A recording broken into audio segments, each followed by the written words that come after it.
En mars dernier, lorsque les nouvelles d'APTN ont demandé au ministre de l'Environnement de l'époque, Steven Guilbeault, si le gouvernement fédéral interviendrait pour protéger le caribou des bois, le ministre a répondu en termes clairs. I am in the process of issuing an emergency order to protect the caribou. Pourtant, pour les communautés Innu des Sipites et de Mastayache, la protection du caribou n'a pas été abordée assez rapidement. On a eu une décision le 21 juin 2024 concernant un processus de consultation et d'accommodement de notre Première Nation.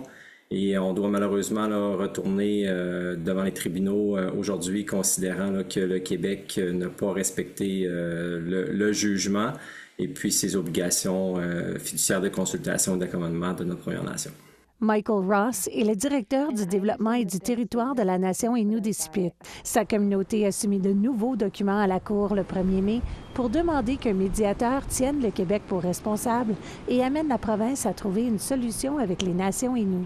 Les deux parties ne se sont pas entendues sur la façon de protéger le caribou des bois, dont la population est en déclin au Québec depuis la fin des années 1990.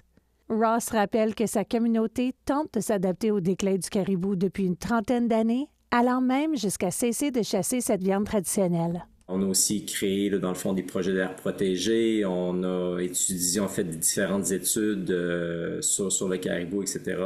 Le gouvernement du Québec aussi le sait depuis plusieurs décennies maintenant qu'il y a un déclin fort du côté du caribou. Mais là, pour le moment, il n'y a pas eu de mesures supplémentaires sur nos territoires pour protéger l'espèce. Puis c'est souvent le développement économique qui a été priorisé, dans ce cas-ci la foresterie, entre autres, au détriment du caribou. La question est devant les tribunaux depuis 2022. Pendant cette période, le Québec a soutenu que la protection des caribous aurait des conséquences négatives sur l'industrie forestière de la province. Nouvelle nationale d'APTN a contacté le ministre du Développement durable et de l'Environnement du Québec, Benoît Charette, pour obtenir un commentaire.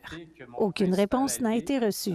Une déclaration transmise aux nouvelles nationales d'APTN au nom du ministre de l'Environnement, Terry Duguid, indique que le gouvernement fédéral s'engage à investir 100 millions de dollars dans les efforts de conservation au Québec, y compris pour protéger le caribou des bois. La déclaration ajoute que le gouvernement fédéral est disposé à investir davantage et à travailler avec le Québec et les Premières Nations pour renforcer les efforts de préservation. Le décret d'urgence annoncé par Ottawa en juin 2024 est au point mort, sans date prévue pour sa mise en œuvre. Il n'y a aucune information non plus sur la nomination d'un médiateur, ni même sur la possibilité qu'il le soit. Un reportage de Savannah Craig, Nouvelle nationale d'APTN, Montréal.